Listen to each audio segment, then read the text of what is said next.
buenos días. Estoy aquí. Antonio, hola, ¿cómo estás, Antonio? Bien. ¿Y vosotros? ¿Cómo Bien, estáis? también, muy bien.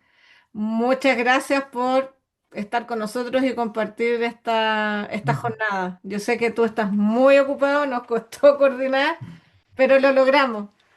Bueno, es un placer estar aquí con todos vosotros. Muchas gracias. Antonio, si quieres puedes ver, mientras te presento, compartir tu pantalla.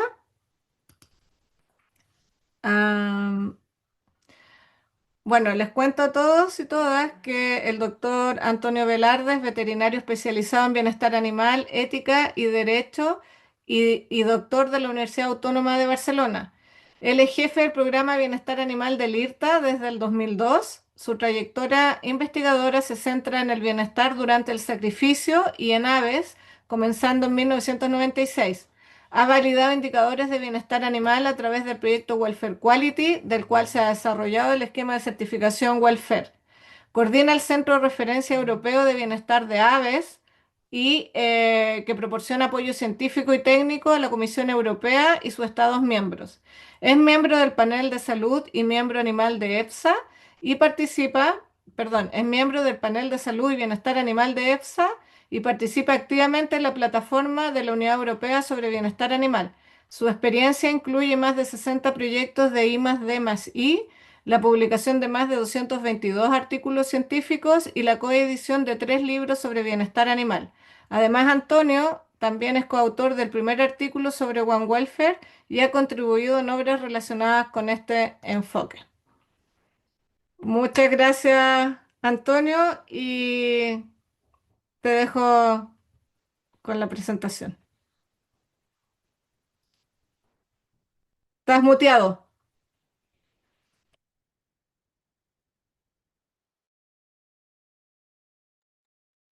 Ahora, Ahora sí.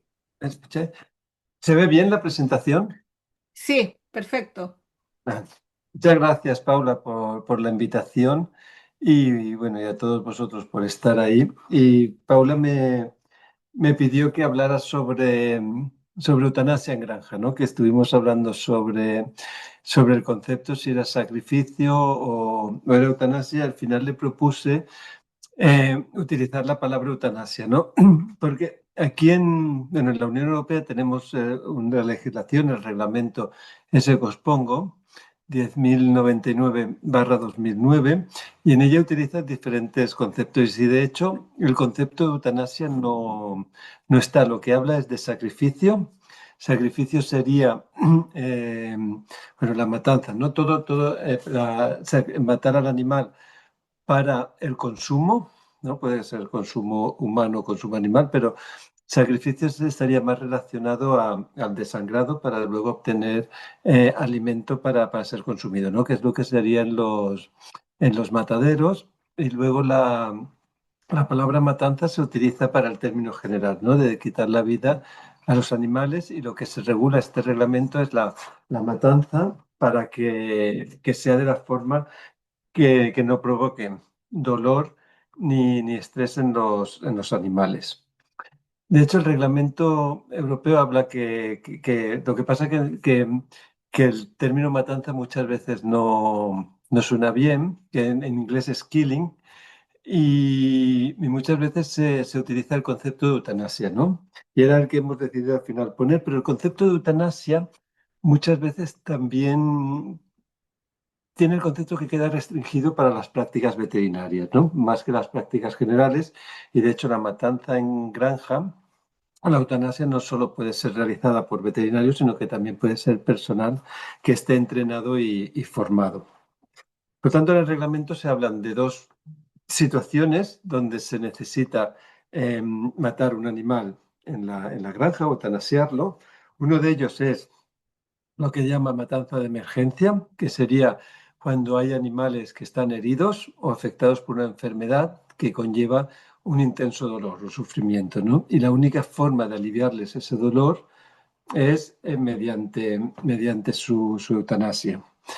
Entonces serían momentos puntuales en animales puntuales, ¿no? Que pueden ser uno o dos animales, pero también está el vaciado sanitario, que el inglés sería de population, que sería el proceso de matanza de animales por motivos de salud pública, salud animal, bienestar o medio ambiente, ¿no? Bajo la supervisión de la autoridad competente. Es cuando se decide, a lo mejor los animales no tienen ningún dolor, no tienen ningún sufrimiento y se decide pues quitarle la vida por una cuestión de salud pública o salud animal.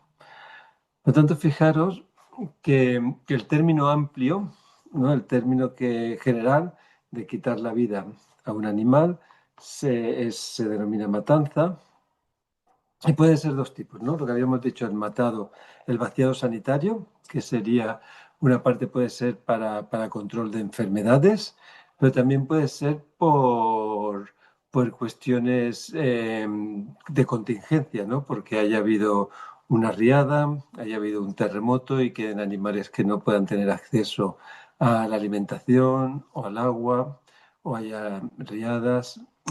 Puede ser también por contaminación, puede ser también incluso por razones económicas, ¿no? Y después está la matanza de emergencia o la eutanasia de emergencia, que sería aquella que un animal herido, un animal enfermo con un dolor, que la única forma, no habrá tratamiento, sería quitarle la vida, ¿no? Y aquí también entraría a lo mejor en mataderos el sacrificio de emergencia. ¿Qué quiere decir? Que a lo mejor un animal puede ser, tiene un dolor, pero sigue siendo apto para el consumo y al menos aquí en la Unión Europea sí que queda registrado que ese animal, si puede ser potencialmente apto para el consumo, sí que puede ser sacrificado en granja y transportado al matadero y si los veterinarios oficiales lo consideran apto para el consumo, pues hacerlo, ¿no? Esto sobre todo se utiliza en animales que pueden tener un cierto valor, ¿no? Como vacas en lactación. Vacas de ordeño, a lo mejor son animales que tienen una cojera severa, que no pueden ser al final de su vida útil, o que no pueden ser llevadas al matadero por el transporte, no son aptas para el transporte, pero sí que son aptas para el consumo, ¿no? Entonces se podría hacer un sacrificio de emergencia y después la canal rápidamente. Aquí se estipula que en un tiempo inferior a 2 horas llevarlas al matadero y bajo la supervisión del veterinario oficial mirar si son aptas para el consumo. Por lo tanto, una de las cuestiones que ya se ha hablado, que ya ha hablado Paula en la presentación anterior, es cómo enfocamos, ¿no? Cómo se enfoca en la granja la eutanasia de emergencia. La eutanasia siempre, matar un animal, no es una práctica agradable, es una práctica desagradable que no le gusta hacer a nadie, y eso es importante a partir de esta base. Entonces, muchas veces, inconscientemente, se intenta evitarla o retrasar la práctica de realizarla, ¿no? Por lo tanto, y era lo que comentaba, cuanto más tiempo se retrase, más dolor de forma injustificada le estamos causando a los animales. Por lo tanto, yo creo que es importante tener claro, ¿no? En las granjas que sepan qué animales se deben eutanasiar y cuáles animales a lo mejor se pueden tratar porque económicamente es viable, cuál es el mejor método y cómo se hace. Esas preguntas muchas veces son bastante complicadas, ¿no? Se necesita una guía. Nosotros aquí en España, con el Ministerio, somos centro de referencia para el Ministerio de Agricultura y le damos apoyo técnico a las cuestiones que quieres. Hicimos, ¿no? Hace ya unos años una guía para la eutanasia de animales en explotaciones porcinas. Y aquí os paso aquí el link que se puede descargar y en ella pues hacemos un repaso, ¿no? De las causas que hacen recomendable practicar la eutanasia, estrategias también de manejo para disminuir la necesidad de eutanasia, sistemas de aturdimiento y matanzas y recomendaciones para su práctica. Por lo tanto, eso, primero nos centraremos con la matanza o la eutanasia de emergencia y luego hablaremos, si nos da tiempo, un poquito del vaciado sanitario. Fijaros, estas fotos de estos animales son animales que nos podemos encontrar en las granjas son animales que tienen una herida abierta, que tienen un prolapso, que tienen una hernia, que no se pueden mover y son animales que no tienen un tratamiento que sea económicamente rentable en la granja, por lo tanto, la forma de evitar el dolor sería mediante la eutanasia. Por lo tanto, es importante tener claro, ¿no? Y este es un gráfico que tenemos allí, que lo pusimos en la guía. Si primero la primera pregunta que nos tenemos que hacer delante de este animales que vemos allí es si se puede realizar un tratamiento y si ese tratamiento es viable o no.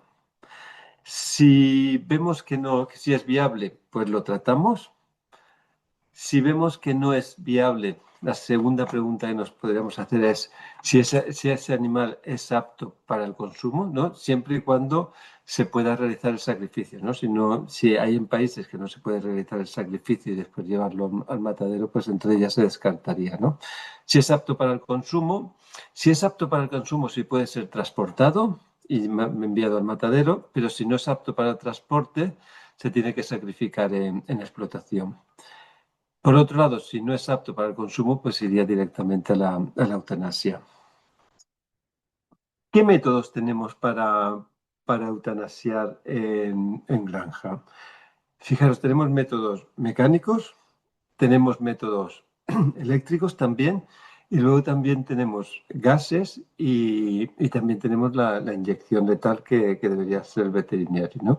Métodos mecánicos, se puede tener una pistola cautiva penetrante. Se puede hacer también, y esto, los métodos que os pongo aquí son los que están reflejados en el reglamento europeo, ¿eh? Puede que de acuerdo a vuestro reglamento también haya diferencias en algunos métodos, ¿no? Si se puede tener eh, armas o no, o cómo va. En animales más pequeñitos, en pollitos de hasta 72 horas se puede hacer la trituración. En animales un poquito más grandes, hasta 5 kilos, en aves se puede hacer la dislocación cervical, aunque luego ya veremos que hay dudas al respecto. O también en lechones, cabritos de hasta 5 kilos está permitido el golpe contundente en la cabeza. Pero ya veremos que también tiene ciertas reservas. Para animales grandes, para porcino o para vacuno, incluso también para ovino, el que más el que se utiliza o el que más se utiliza normalmente es el de la pistola de clavija, el mecánico, ¿no? El de la pistola de clavija perforadora. Este sistema de aturdimiento, si se da en la posición correcta, con la energía correcta, provoca una concusión. Y esta concusión, que es debida a una conmoción cerebral, por un aumento de la presión intracraneal e interrumpe la actividad neuronal mucho antes de que el animal sea consciente del daño que recibe por ese estímulo. Por lo tanto, el animal en conciencia de forma inmediata y no tendría ninguna repercusión sobre el dolor, ¿no? Aquí tengo este vídeo, que este vídeo lo utilizan en las guías de Brasil para la cuestión formativa, ¿no? Pero a mí me gusta mucho porque es muy gráfico sobre cómo es el sistema de aturdimiento. Mira, no me funciona. Perdona, creía que lo tenía incrustado, pero muchas veces pasa. Pero bueno, la idea es que provoca la concusión y luego provoca una destrucción del sistema nervioso central, ¿no? Para que provoque este sistema de aturdimiento, la muerte del animal, tiene que llegar, aquí sí que tengo, el émbolo tiene que llegar hasta aquí, ¿no? Hasta el tallo cerebral donde está el centro de la respiración. El problema es que muchas veces no siempre podemos asegurarnos de que el émbolo, cuando penetra en el cerebro, llegue hasta el tallo cerebral, ¿no? Depende de la forma del cráneo o de la habilidad o de la posición, puede ya tengo aquí, que algunas veces sí que llegue al tallo cerebral llegue aquí, pero otras veces sea más superficial y consigamos solo provocar daño a nivel del córtex o a nivel del sistema límbico, pero no consigamos afectar al tallo cerebral, ¿no? Por lo tanto, puede ser que en algunos casos los animales queden bien aturdidos, pero al cabo de un cierto tiempo, de un minuto, los animales empiecen otra vez a respirar y empiecen a recuperarse. Y es por eso que este sistema no está clasificado como un sistema irreversible que provoque la muerte del animal, sino que está considerado como un sistema simple. Un sistema simple es un sistema que no siempre provoca la muerte del animal. Y es por ese motivo, por esa razón, que en granjas y lo que se pide es que el aturdimiento mecánico con clavija perforadora, vaya siempre acompañado por lo que se llama, que la traducción, el término en inglés es pithing, y la traducción que han hecho en español es descabello, pero no es correcta, si no sería una trepanación, sería la introducción por el orificio de una varilla que lo que se haría es provocar, siempre y cuando el animal esté inconsciente, una destrucción física del cerebro. Entonces, con esta varilla, al entrarla por el mismo lugar donde está el émbolo, conseguiríamos destruir el tallo cerebral y el centro de la respiración, y de esta forma nos aseguraríamos que la inconsciencia es irreversible, ¿no? Esto, aquí tengo un ejemplo de un vídeo. Esto sería, por ejemplo, esto es una foto antigua. Esto fue de cuando la fiebre aftosa en el Reino Unido, y que tuvieron que matar muchos animales, y lo hacían eso mediante un sistema de sujeción, y después del disparo ponían la varilla. Pero cuando cuentas esto, incluso veterinarios, ¿no? Ya no, estéticamente causa mucho rechazo, ¿no? Y no gusta, ¿no? Poner la varilla, pero es la forma de asegurarnos que el aturdimiento es irreversible, ¿no? Se puede hacer eso, o si no, sangrado del animal, pero claro, el sangrado re- biológicamente es más, tiene más riesgo, ¿no? Y además que luego tienes que gestionar toda la pérdida de sangre. Por lo tanto, fijaros que este sistema, si se hace de esta forma, requiere una cierta sujeción de los animales. En porcino también se puede utilizar. En porcino, bueno, aquí pone la posición, ¿no? Debería ser en la línea media entre los dos ojos, y siempre en dirección hacia la cola, y sería aquí. A diferencia del vacuno, no se utiliza, por ejemplo, el matadero o la pistola, porque el animal, cuando cae, tiene muchas convulsiones. No sé si alguno de vosotros habéis visto un aturdimiento con perno cautivo, pero las convulsiones son muy exageradas, ¿eh? Te indica que el animal está correctamente aturdido, que el animal está inconsciente, pero muchas veces es difícil de manejar, y la varilla se debería introducir antes de que empiezan estas convulsiones. Además, la introducción de la varilla y la destrucción del tallo cerebral reduce la intensidad de las convulsiones. Y en este caso también es necesario, mira aquí sí, es necesario de sujetar al animal, porque si no sujetamos, mira, no podemos asegurar el disparo. Por lo tanto, aquí siempre se tiene que ir primero el lazo, sujetar al animal y disparar, pero el lazo es doloroso. Por lo tanto, aquí nos encontramos la necesidad de utilizar el lazo para sujetar al animal, pero por otro lado el dolor añadido que le damos al utilizar el lazo, ¿no? Por lo tanto, lo que sí que tenemos que mirar es que la inmovilización, el tiempo que esté inmovilizado el animal por el lazo, sea el mínimo imprescindible, y eso quiere decir que no sujetar al animal hasta que la persona que vaya a hacer el disparo no esté preparada para realizar el disparo, ¿no? Lo que tenemos que hacer aquí es comprometernos a reducir el tiempo que los animales estén expuestos a cualquier estímulo doloroso. Y esto sería el lugar del embacuro, ¿no? Es dos diagonales entre el ángulo lateral del ojo y la base del cuerno, y donde se juntan sería allí, y 90 grados. 90 grados en dirección al tallo cerebral, ¿no? Pero claro, muchas veces dependiendo de la estructura y de la superficie del cráneo, pues puede que lleguemos al tallo cerebral y otras veces a otro lugar. En este caso, pues las comederas, fijarle la cabeza allí, pues puede ser una estrategia, ¿no? Para poder inmovilizar si no tenemos potro en granja. Otro sistema que también está contemplado sería el arma de proyección libre, ¿no? Sería para animales que son más difíciles de sujetar.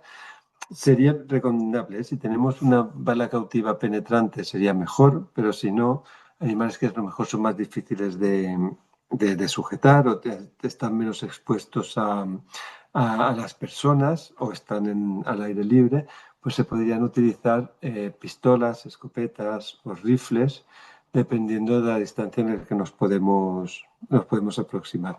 Aquí sería lo mismo. El lugar de disparo debería ser el mismo que para pistola cautiva, ¿no? Entre el ángulo lateral, entre la base de la oreja y en bovino y el ojo, en la que hace la diagonal, o en la parte media en porcinos, entre 2 centímetros por encima. En este caso no se necesitaría la varilla porque ya el proyectil muchas veces se expande dentro del cerebro y provoca una destrucción cerebral mucho mayor que la que provoca el perno cautivo. Los parámetros claves serían la posición de disparo, la potencia y el calibre del cartucho, el tipo de proyectil y el tipo de proyectil, ¿no? Y deberíamos mirar la efectividad del disparo. Tener en cuenta también que puede ser peligroso para el personal, porque es la utilización de una bala libre, y utilizarla siempre en aire libre o en una superficie blanda que pueda absorber si el disparo es erróneo. Aquí las condiciones de uso, pues necesitan permiso de armas en exteriores, ¿no? Utilizar un telón o fondo para que pueda detener la bala, ¿no? Y si fallamos, pues que no se vaya, ¿no? Y dé a un objetivo que no es el que tenemos. Disparar a la cabeza, ¿no? Porque la cabeza provoca la inconsciencia inmediata. En el corazón o en el cuello no provocamos la conmoción cerebral, por lo tanto no se provoca la inconsciencia de forma inmediata, y eso provocará en el animal dolor. Que la munición sea la correcta, porque si no podría no morir el animal inmediatamente, y asegurarnos siempre que el animal queda inconsciente con el primer disparo, y si falla volverlo a repetir, ¿no? Y que posteriormente luego muere. Otro método que también está recogido en animales pequeños, habíamos dicho en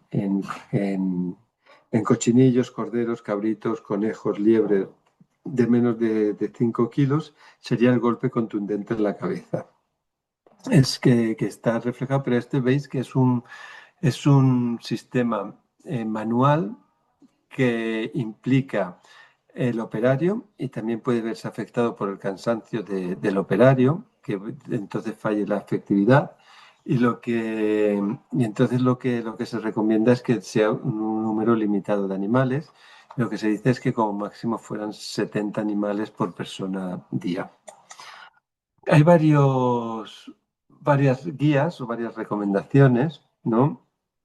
Hay algunas que serían, veis aquí, ¿no? Poner al animal, sujetarlo de las 4 patas y darle el golpe contundente en la cabeza, ¿no? Sujetarlo por las patas traseras y utilizar un objeto pesado y golpear la parte superior de la cabeza, justo por detrás de las orejas. Pero como veis, este sistema puede tener en algunos casos fallos, porque si el animal se mueve en el momento del golpeo, si chilla y se encoge, pues el animal, si no queda bien aturdido en el golpe, pues será un dolor añadido. Por lo tanto, es un sistema que, si bien de momento es legal, puede estar bastante cuestionado. Se han propuesto también equipos, ¿no?, que puedan ayudar a realizar este golpe contundente. Si os fijáis en este equipo, aquí el animal sobre una mesa se apoya la cabeza y el golpe ya se da con la cabeza apoyada sobre una estructura. Y si bien a veces no puede provocar la muerte del animal, lo que se recomienda es sangrarlo para asegurarnos que el animal no se recupere. Y después este sistema veis que tiene también un depósito. Otros sistemas mecánicos, en este caso ahora nos vamos a las aves. En las aves, las que se utilizan o las que están en la legislación sería la dislocación cervical, ¿no?, que es un sistema simple y que está limitado a pequeños grupos de pollos. La decapitación, pero la decapitación no se considera un sistema de aturdimiento inmediato, porque ha habido estudios donde miraban la actividad eléctrica y una vez que el animal estaba decapitado todavía seguía durante varios segundos actividad eléctrica, por lo que no provoca de una forma inmediata la inconsciencia, no provoca una conmoción cerebral por un golpe, como puede pasar con la pistola penetrante. Por lo tanto, solo se recomienda hacer la decapitación en animales que ya estén aturdidos. Y para animales pequeñitos, de pollos de un día, la maceración, ¿no?, que sería estos equipos que, que se utilizan que tiene unas cuchillas y que provoca una destrucción rápida del animal, ¿no? Se utiliza en incubadoras de gallinas de puesta para los machos. Es un proceso que se puede hacer rutinariamente, ¿no?, de utilizarlo aquí, o también se puede hacer por gases, ¿no? O huevos embrionados, y ya se saben que van a ser hembras, pues también se pueden hacer la maceración. Quería pararme un poquito sobre la dislocación cervical, que muchas veces es el método más utilizado. Aquí pongo, ¿no?, cómo se podía hacer: usar una mano para levantar y sostener al ave por sus patas y luego cerrar el puño con la otra mano alrededor del pescuezo y realizar un movimiento rápido. Es también un sistema manual y genera varias preocupaciones, porque muchas veces si el golpe, ¿no?, o cuando se tira fuerte de la cabeza no provoca la conmoción, puede seccionar la médula espinal, la parte alta de la médula espinal, o puede seccionar las arterias de la médula sin provocar la contusión, y el animal no perderá la conciencia de forma inmediata, sino que lo puede hacer luego por asfixia, y de esta forma sí que no sería un sistema de aturdimiento inmediato, sino que el animal, primero que le provoca la inconsciencia y la muerte, sentiría dolor, ¿no? Por lo tanto, se está cuestionando este sistema también como método eficaz para provocar la inconsciencia de una forma inmediata. De todas formas, sigue en la legislación europea y veis que está limitado también, a animales de hasta 3 kilos y máximo 70 animales por persona y día.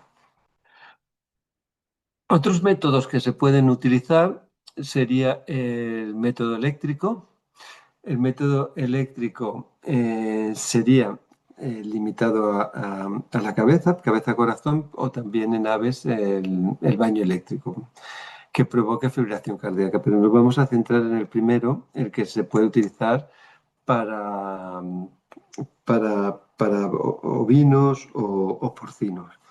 En este caso, fijaros que si se utiliza el aturdimiento eléctrico, que hay equipos que no tienen que estar enchufados, sino que tienen una batería, entonces se puede ir a la granja con la batería cargada y realizar el aturdimiento. Fijaros aquí que el aturdimiento consiste en dos aplicaciones, ¿no?, o dos fases.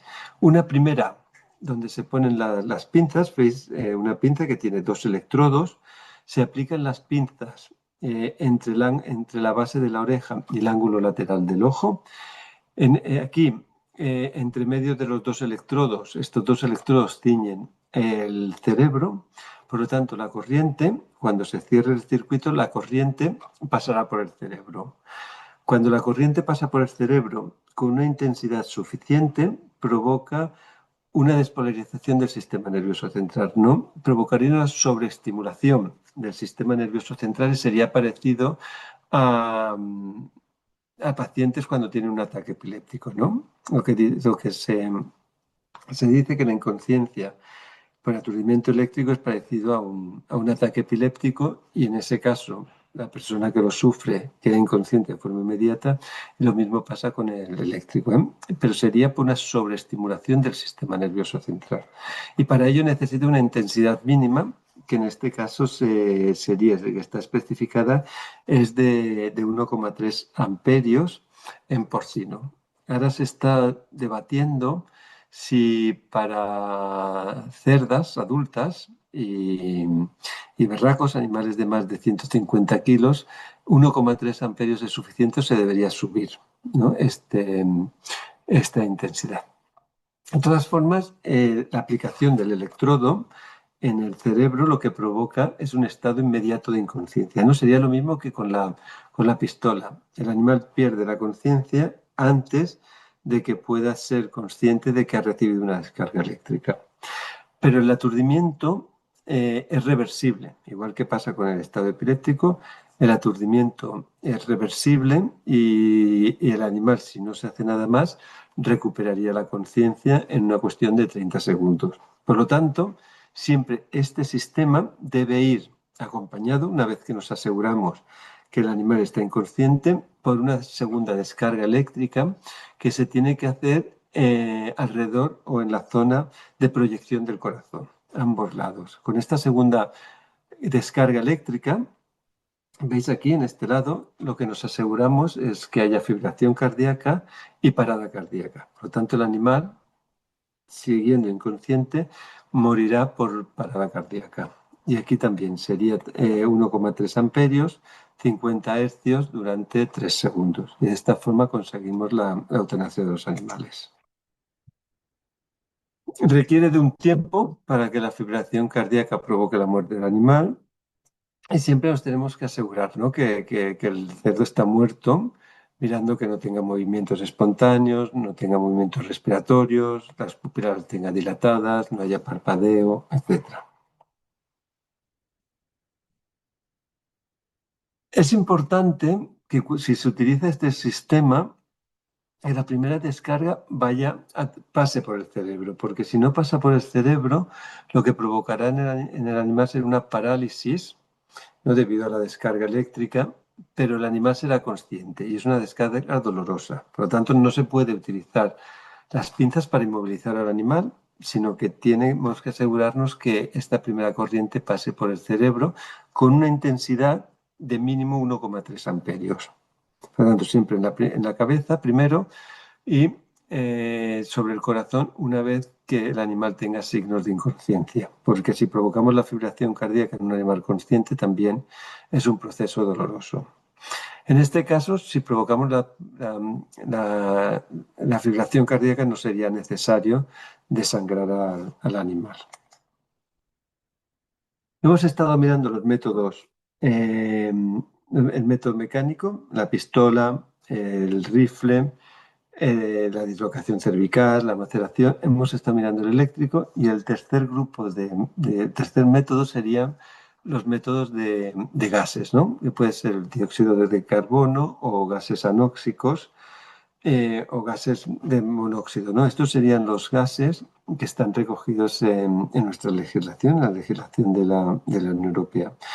Aquí depende de los animales que queramos eutanasiar, del tipo que estemos, pues se puede ser lo más simple, ¿no? Sería tener un contenedor y una vez meter a los animales que se quieran eutanasiar, abrir y poner una atmósfera, pues si es de CO2, de un 80, un 90% de CO2, o si es por anoxia, si es por nitrógeno o argón, lo que intentamos es eliminar el oxígeno residual del ambiente y en ese caso los animales morirían por falta de oxígeno. Fijaros que son dos sistemas diferentes, ¿eh? El CO2 sería por hipercapnia, al final sería por un aumento del CO2, ¿no? El CO2 que se respira pasaría a la sangre, de los pulmones pasaría a la sangre y allí provocaría una acidificación, ¿no? Y los iones hidrógenos, debido a esa acidificación, pasarían al cerebro, atravesarían la membrana hematopoyética y hematocefalorraquídea y habría una bajada del pH cerebral y eso sería incompatible con la conciencia. Ese tipo de aturdimiento está muy cuestionado, ¿no? Porque el CO2 es un gas ácido. Cuando el animal lo inhala, incluso nosotros, provoca irritación de la mucosa y provoca también sensación de falta de oxígeno. Por lo tanto, ahora grandes concentraciones de CO2 se está cuestionando su impacto sobre el bienestar animal. Los otros grupos de gases que habíamos hablado eran nitrógeno o argón, que son gases anóxicos, que aquí estos gases lo que hacen es desplazar el oxígeno y al final conseguimos un ambiente del 2%, menos de 2%, si es 1% de oxígeno mejor, y el animal en este caso no es por una hipercapnia, sino es por una anoxia, por la falta de oxígeno. Y en este caso sí que los animales no reaccionan tan negativamente como en el CO2, pero tarda más en inducir la inconsciencia, la anoxia, y luego puede recuperarla. La única cuestión es que necesita más tiempo de exposición para provocar la inconsciencia, pero la versión es menor que con CO2. Habíamos comentado que anoxia está el argón y el nitrógeno.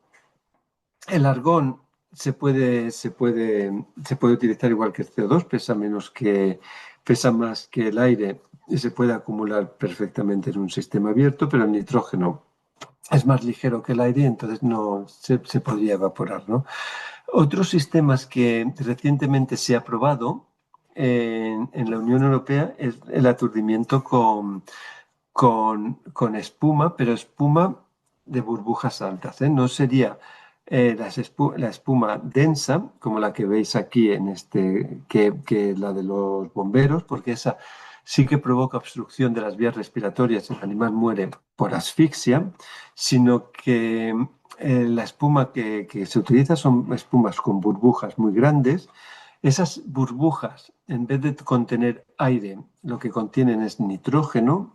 Entonces, cuando llegan a nivel de los animales, empiezan a explotar y lo que hacen es tener un ambiente alrededor del animal anóxico de nitrógeno, ¿no?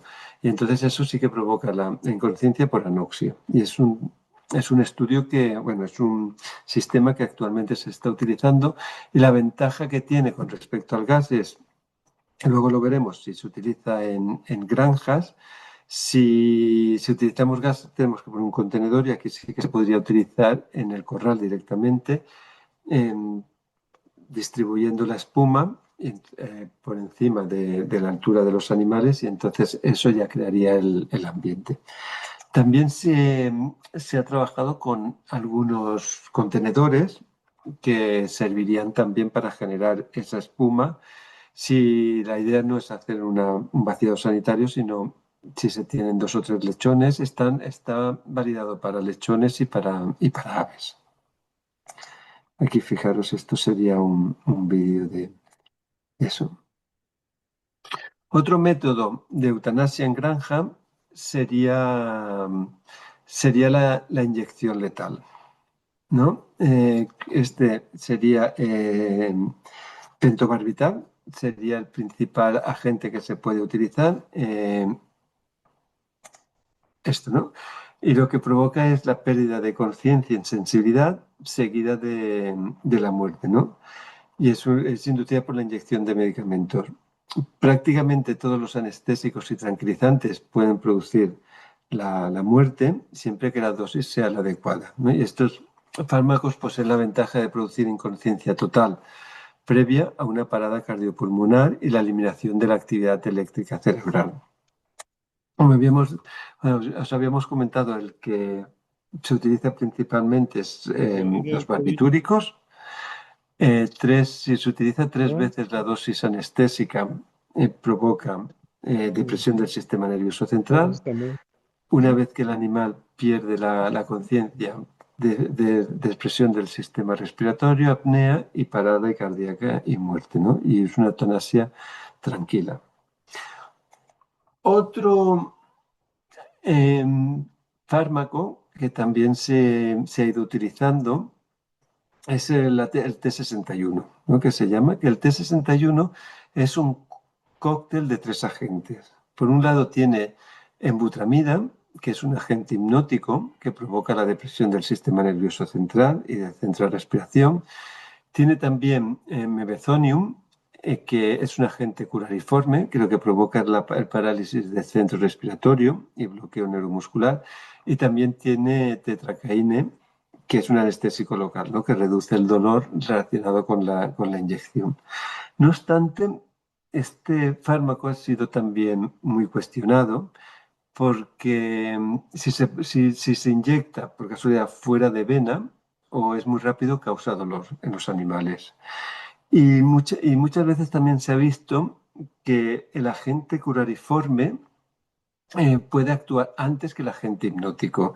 Y se han visto algunos animales que han tenido o que han sufrido mientras que estaban conscientes parálisis respiratoria, ¿no? Que eran conscientes de que no podían respirar. Y esto también provoca dolor y ansiedad. Por lo tanto, es un fármaco que, que se debería administrar solo en animales si están inconscientes o sedados, pero no en animales que estén conscientes. Debería ser un método para eutanasiar al animal, pero en animales que ya estuvieran con otro fármaco, con otro agente sedados, pero no utilizarlo como único. Muy bien, y ahora quería aprovechar los últimos 15 minutos que me quedan para hablar un poquito de la logística, ¿no? Del otro tipo de eutanasia, que es el vaciado sanitario, ¿no?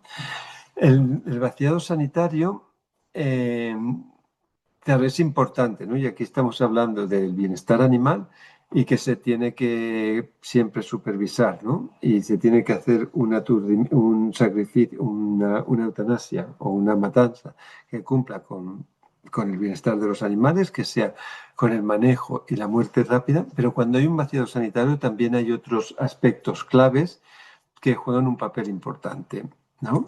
La bioseguridad, ¿no? Muchas veces sí se tiene que hacer el vaciado de la granja. Cómo manejar los animales infectados.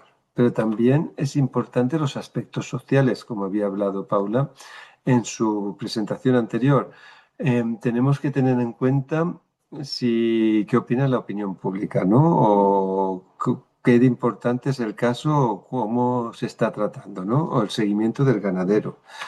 Pero también tenemos que velar por el medio ambiente, ¿no? ¿Qué hacer con esos cadáveres, con el agua, con el suelo y también la seguridad del trabajador, ¿no? Por lo tanto, fijaros que cuando hay un vacío sanitario, el bienestar es importante, pero es un aspecto que hay que tener en cuenta junto con la seguridad, los aspectos sociales, el medio ambiente y la seguridad del trabajador. Por lo tanto, la gestión de la matanza, del vaciado sanitario, implica no solo el bienestar animal, sino la salud animal, pública y medio ambiente. Y es importante la eutanasia, que debe hacerse con un trato humanitario, pero también se tiene que hacer de una forma rápida para evitar la difusión de la enfermedad y con medidas de bioseguridad. Y muchas veces alguno de esos aspectos puede no ir en la misma sinergia que los otros.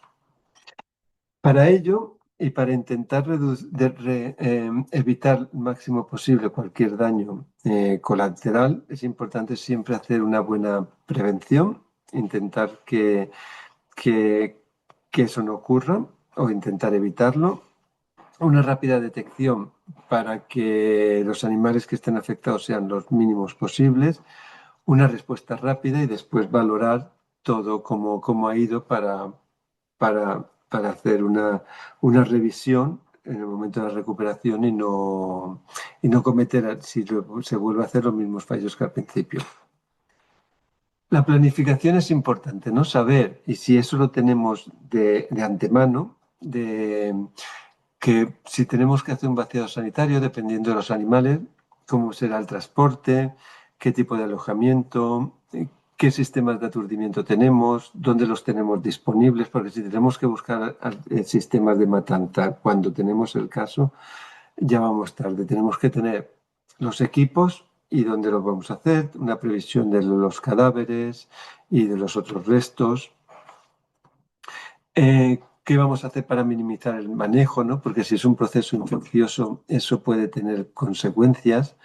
Si manejamos más los animales, ¿no? Cómo minimizar el manejo, los desplazamientos, qué tipo de y número de animales necesitamos, el coste, ¿no? Qué disponibilidad de equipamientos, la competencia, bioseguridad. Todos estos aspectos son importantes tenerlos en cuenta. El orden de los animales, cuando vayamos a una granja, tenemos que saber cuáles son los animales que tenemos que eutanasiar primero y cuál es el orden, ¿no? Aquí os pongo un ejemplo, ¿no? El primero, evidentemente, los animales que estén infectados. Segundo serían los animales que estén en contacto con los infectados.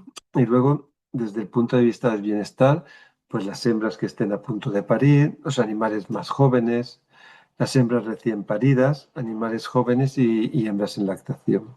También se dice que se determina que si hay diferentes especies, pues podría ser porcino, vacuno, caprino y ovino. Eh, También mirar qué métodos de aturdimiento vamos a utilizar del sistema y de la respuesta y del aparato. También se tiene que tener en cuenta si la enfermedad, ¿no? Qué características tiene, si es muy contagiosa, si no, si podemos utilizar sangrado como método de eutanasia o no, porque puede tener riesgos biológicos, etcétera. El sistema de sujeción también es importante y el método de retirada, ¿no? Y la destrucción de los cadáveres también se deberían tener en cuenta. También se tiene que mirar que el personal necesario, ¿no? Para hacer, aquí en el reglamento lo que dice que debería haber, el equipo debería ser un jefe de equipo, un veterinario, manipuladores, matarifes encargados de los cadáveres y también si se puede contar con la ayuda de ganaderos y propietarios. Bueno, aquí ya os pondré organización del vaciado. Por ejemplo, para aves se pueden utilizar diferentes contenedores, ¿no? Y poner el gas, ¿no? En los contenedores e ir depositando allí los animales. En este caso, si se utilizan contenedores que ya están previamente llenados, contenedores, por ejemplo, con CO2, y vamos depositando animales, es importante tener en cuenta que los animales, antes de poner otros encima, nos debemos asegurar que esos ya estén inconscientes o estén muertos, porque si no, eso podría provocar un dolor añadido, ¿no? Hay otros contenedores también que lo que pueden hacer es primero metemos los animales y luego introducimos el gas, como los que tenéis aquí, ¿no? Estos, por ejemplo, se podrían utilizar este tipo de contenedores, introducirlos, cerrar y después poner gases. Incluso hay sistemas que, por ejemplo, este que sería para porcino, que ya hay remolques que tienen la diferente mezcla de gases y con un toro se puede entrar en la granja, llenar de los animales estos contenedores, luego depositarlos y poner uno encima de otro, cerrarlo y ponerlos con gases. Aquí en este caso no sería CO2, sino que aquí estarían utilizando nitrógeno. Como es estanco el contenedor, pues no hay problema de que suba o baje. Y también otra opción sería, se utiliza en algunos casos en aves, sobre todo ahora en el caso de la gripe aviar, que reduces el contacto y sería gasear la nave, ¿no? Para ello necesitas que la nave tenga una cierta, sea estanca, ¿no? No sean naves que pierdan, ¿no? Que hagan que pierdan el gas y poner diferentes sensores. Primero hay que prepararla y luego una vez que esté preparada sí que se puede inyectar el CO2 otros gases, ¿no? Se requiere una concentración mínima del 40%. Y tener en cuenta es eso, que no es apropiado en todas las naves. Puede ser difícil de controlar o de ajustar durante el proceso. Si pensar que el gas, cuando está en tanques, está a una temperatura por debajo que está licuado, que es líquido, por lo tanto la temperatura es muy baja y si no calentamos ese gas antes de salir a la atmósfera, los animales pueden morir por congelación antes de por, por inconsciencia, ¿no? Por la inhalación. Por lo tanto, tener en cuenta eso, mínimo contacto con los animales, etcétera. Aquí, estos son fotos, ¿no? que hay para sellar la nave y después utilizar el gas. Esos son diferentes. También se puede hacer con nitrógeno y con espuma, ¿no? Como habíamos visto aquí, se puede aplicar en espuma. La ventaja de aplicar la espuma es que se puede aplicar en naves más abiertas. Aquí, fijaros. Sí, aquí.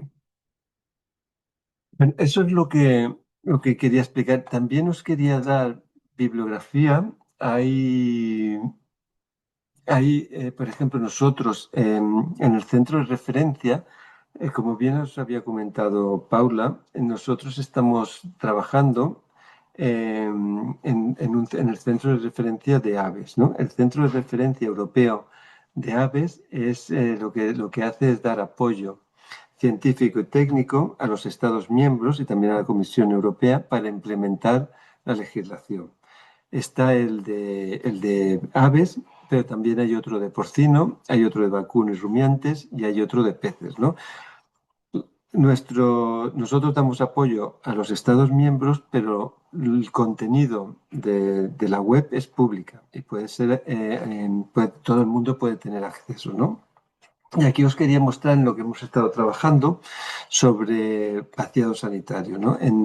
Durante los últimos años hemos estado em, desarrollando unas guías, en este caso para aves, sobre cuáles son, dependiendo del tamaño, del tipo de especie, de la situación, quiénes serían los métodos de sacrificio más recomendados, ¿no?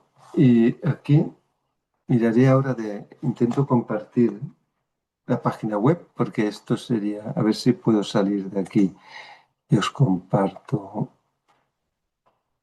Mira aquí. Dejaré por un momento de compartir la presentación y os compartiré la página web. ¿La veis? Fijaros, esta es la página del Sí, centro de referencia y aquí tenéis todo lo que estamos trabajando, ¿eh? Tenemos fijaros, aquí tenemos preguntas que nos hacen, porque muchas veces las autoridades competentes nos pueden preguntar sobre cuestiones que tienen para implementar la legislación y solo nos pueden preguntar ellos, pero todas las respuestas que hacemos son públicas, ¿eh? Aquí sí, por ejemplo, aquí tenéis las preguntas que nos han hecho durante estos años, ¿no? 2024, y aquí hay algunas relacionadas también con la matanza en granja. Por ejemplo, esta primera, si la pistola cautiva para matar animales en granja, eh, si puede provocar el ruido, puede provocar algún problema sobre los animales, sobre aturdimiento, solo cabeza y decapitación, también sobre cómo matar animales bueno, que están los pollitos, ¿no? Que no han sido eh, y como el cooling, ¿no? de animales. Pero bueno, lo que os quería comentar era esto, ¿no? Aquí hay The Population, si veis aquí, y aquí hemos hecho unas guías y también una- unas, unas decisiones, unos flowcharts donde puedes ir mirando unos árboles de decisiones donde puedes ir mirando, ¿no? Y dependiendo de los diferentes sistemas de aturdimiento. Tanto si queréis echarle un vistazo, ahora os he hablado solo el de aves, pero si vais al de porcino, el de porcino sería Eurcow. Eurcow Poultry es el nuestro, pero sí, pues Eurcow Pigs os iría al de porcino. Y luego está el de rumiantes también, si queréis mirarlo, y allí también vais mirando y os dan información sobre esto. Vale. Y, y yo creo que eso, me quedaba solo una diapositiva más, que era comentaros también, bueno, este libro, también que habla sobre, ya hay capítulos sobre esto. Y con eso yo creo que ya estamos en el tiempo y nada, agradeceros vuestra atención y espero que haya sido de utilidad y haya sido interesante la charla. Nuevamente, gracias por la invitación. Sí, sí, obviamente, Antonio, muchas gracias. Gracias a ti por participar. ¿Tenemos algunas preguntas? Marcelo, ¿sigo yo o las vas haciendo tú? Ah, las hago yo, por si acaso. Bueno, David Mondaca pregunta, ¿qué opinión tiene respecto a realizar eutanasia bajo anestesia general y administración de lidocaína intratecal, principalmente en el contexto productivo?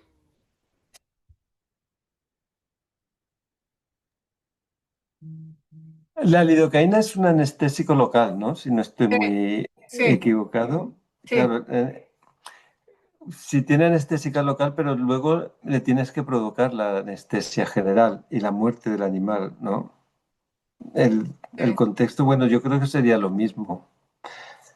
No sé si quiere detallar la... Lo que pasa, me imagino, David, si no abre el micrófono y lo comentas, lo que pasa es que en algunas partes acá en Chile realizan solamente la eutanasia, ¿no es cierto? Con primero anestesia general a la vena y Sí, después le colocan una lidocaína sí, sí. intratecal. Mm. Eso, bueno, no sé, yo creo que ahí habría que dar a sobredosis de anestesia, Sí, sí, no sé sí. si la lidocaína intratecal finalmente hace algo. Porque la anestesia general que se hace con barbitúricos, porque si se hace con barbitúricos es darle un... Sí que es verdad que en aves, y eso también sale en las guías, yo creo que en patos sí que se hace, pero se hace con anestesia general a nivel intratecal. Directamente. Sí, sí, directamente, porque en aves, o porque si no, es más difícil, ¿no? Irte al ala y en muchos casos la intratecal es más fácil de realizar que la intracardíaca. Claro, Cuando son animales sobre todo más pequeños, aves más pequeñas. sí. Acá yo lo he escuchado, no lo he visto, pero lo he escuchado que algunos colegas lo hacen en vacuno. Ah, en vacuno también. Pero bueno, En, con en vacuno no tengo...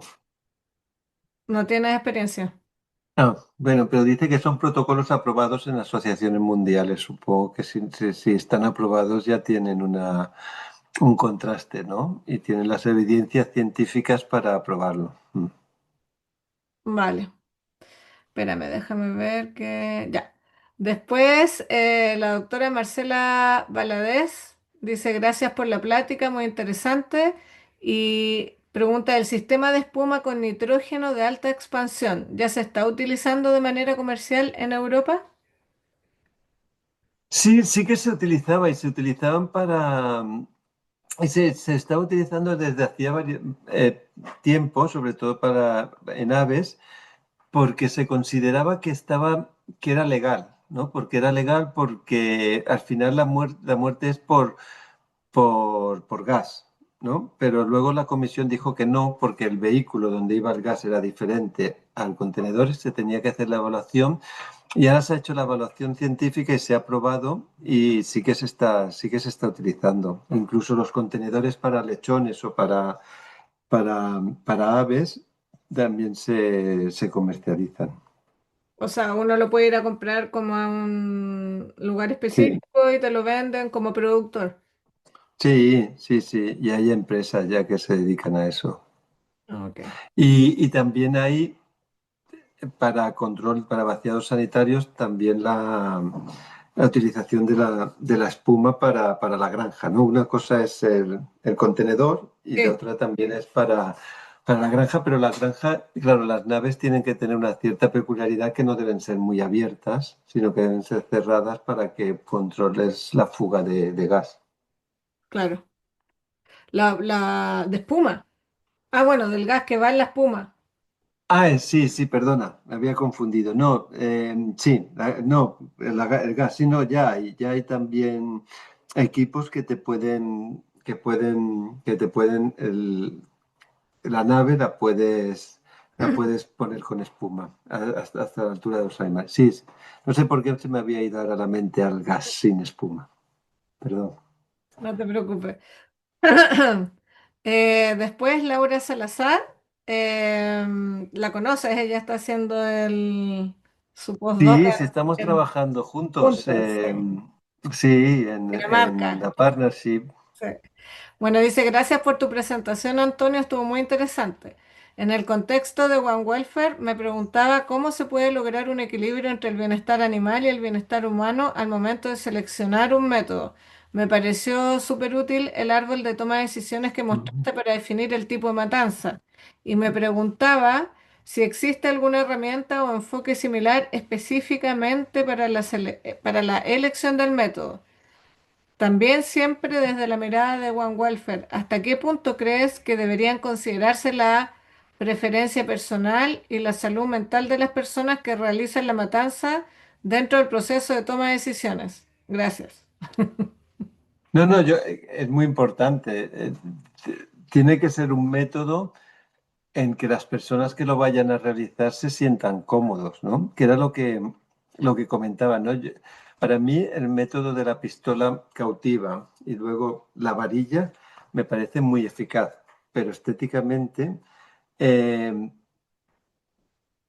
se ve muy aversivo, ¿no? Y cuando lo comentas con ganaderos, le da mucho reparo Mm, de poner la varilla, ¿no? Tiene que ser uno que, y prefieren a lo mejor el sangrado, ¿no? claro. Entonces sí que tiene que ser que se sientan cómodos, pero lo que es importante es que en todas las granjas tienen que tener un sistema de eutanasia y de gente formada y entrenada para realizarlo. Lo que no es admisible desde el One Welfare es que los animales estén en las granjas con dolor, esperando a que se mueran porque no hay nadie que quiera eutanasiarlos. Sí, Y eso se ve, que no hay nadie que quiera tomar la decisión de eutanasiarlo y al final va a encontrar sufrimiento de los animales. sí, se ve, yo lo he visto acá también. Mm. Y con respecto a eso mismo, una pregunta antes de seguir. Cuando hacen la capacitación allá, Antonio, de quién va a ser la persona que va a estar a cargo de realizar la eutanasia, ¿la capacitación se la realizan solamente a médicos y médicas veterinarias o pueden capacitar a algún operario del predio que quede a cargo de esa área? Sí. No, normalmente quien lo hace son el personal de operarios, no son veterinarios. Los veterinarios sí que es verdad que son los únicos que pueden utilizar agentes anestésicos, Sí. pero la pistola, el aturdimiento eléctrico, los demás lo pueden utilizar operarios.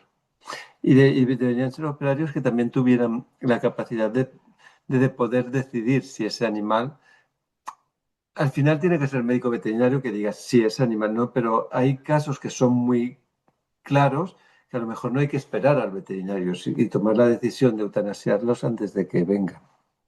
Pero sí, sí que lo pueden hacer operarios que estén formados para ello. Ok. O sea, eso legalmente allá está permitido. Sí, sí, sí. Vale. Tenemos otra pregunta de Alejandro Zúñiga, pero no sé si es una pregunta, Alejandro, dice, ¿son protocolos aprobados por asociaciones mundiales de anestesiología? Eh, No, eso yo creo que venía de la pregunta anterior sobre la anestesia intratecal, ah, que era un comentario que hacía a mi respuesta. a tu respuesta. Ah, ok. Después Inés, sí, dice que sí. Ujú. Después Inés dice, muchas gracias por tu interesante charla. ¿El T61 se puede utilizar en un animal solamente sedado, con silacina, por ejemplo? Mm, Mm. Claro, mejor que esté anestesiado. Pone sedado también, pero sí, mejor, por ejemplo, sí, claro, si es mejor darle silacina y después la T61 que darle directamente la T61, ¿no? Pero si está, si está anestesiado, mejor, pero si no es posible el protocolo, pues mejor sedado que nada. vale. Eso es novedoso. Yo pensé que solamente había que hacerlo anestesiado, o sea, anestesiado, porque de hecho, hace muchos años atrás, cuando hice mi práctica, el médico veterinario me decía que tiene que estar sedado, si no el animal igual tiene sufrimiento por el paro cardiorrespiratorio que se le Sí, produce con sí, el T61. sí, tiene que estar anestesiado, sí. Yo retiraré de la presentación lo de sedado y debería estar anestesiado. ¿Sí? Vale. Sí, yo lo hago así por lo menos cuando debo hacerlo. Sí, sí, sí. Después, yo tenía una pregunta también con respecto a cuáles, desde el punto de vista de bienestar animal, ¿cuál método elegirías tú para realizar la eutanasia de lechones o preferirías la utilización de CO2 o la anoxia? Porque están los dos permitidos, pero ¿cuál ves Yo tú la que sea anoxia, más la anoxia? la Independiente que anoxia. demore un poco más. Sí, pero esa duración es más larga, pero no es más aversivo. Sí, perfecto. Vale, Sí, la anoxia tiene que estar más tiempo, pero es menos aversivo. ok, gracias. Y hay una última pregunta del doctor Claudio Valenzuela que dice, ¿qué método sería aconsejable para AFC actualmente en cerdo La African Swine Fever, sí, la peste porcina África, ya. africana. Actualmente en cerdo y ovino usan solo desangrado. Es que eso no está permitido, solo No, desangrado. no, no, solo de sangrado no. No, es dejar inconsciente, ¿no? ¿Eh? Es aplicar Claro, inconsciencia primero. sí, sí, sí, claro, aquí si tienes que matar toda la Ah, explotación, no, espera, no se refiere a la peste, no, se refiere a ah, AFC, es Agricultura Familiar Campesina. allí, ¿cuál sería? Si la persona tiene un rifle, eh, el disparo yo creo que es lo más inmediato. Sí. Bueno, Y aprovecho de si algún comentar vecino que tiene de la comunidad, sí, en la cabeza. sí, ese es uno de los problemas que estamos, es una de las causas por las cuales hicimos este seminario, porque en Agricultura Familiar Campesina, generalmente acá que no está permitido por el Servicio Agrícola y Ganadero realizarla solamente con el desangrado, pero Claro. lamentablemente igual se realiza, entonces la idea es como ver qué otras opciones hay para poder ir capacitando y transfiriendo la información a las personas que tienen agricultura familiar campesina y que muchas veces no tienen acceso a mataderos ni nada. Sí, sí, allí, sí, aquí, por ejemplo, en Cataluña, ¿no? En algunos lugares de España todavía se hace cada vez menos, la matanza domiciliaria del porcino y lo que hacen es siempre hay algún cazador por allí y lo que hace es que le dan un disparo y luego lo sangran. Ah, perfecto. Ok, en la cabeza, como habíamos dicho, en la parte de, en el lugar que vaya directamente al cerebro. ok. Bueno, eso no se me había ocurrido a mí esa opción, ¿ah? De buscar un cazador que por ahí siempre Sí, los hay y que genere sí, primero la inconsciencia con el disparo y después ya desangrarlo. sí. Vale. Y, a ver, O si hay en la comunidad una pistola de bala cautiva, también se puede utilizar. sí, es que acá eso vamos a comentar más tarde en la charla que va a realizar el Servicio Agrícola y Ganadero, porque recién yo te diría que hace un año se está viendo este tema de la pistola de perno cautivo y ver cómo obtenerla, porque hubo unos años que estuvo prohibida porque tenía que pasar por la ley de caza, que es de aquí Ah, de Chile. O sea, la persona mm, que tenía la pistola tenía que tener un permiso especial. me acuerdo de eso, sí. Sí, ahora ya allá no tienen, no necesitan permiso especial para manipularla, ¿no es cierto? No, no, no, aquí no. Vale. Mm. Bueno, eso eran las preguntas que había.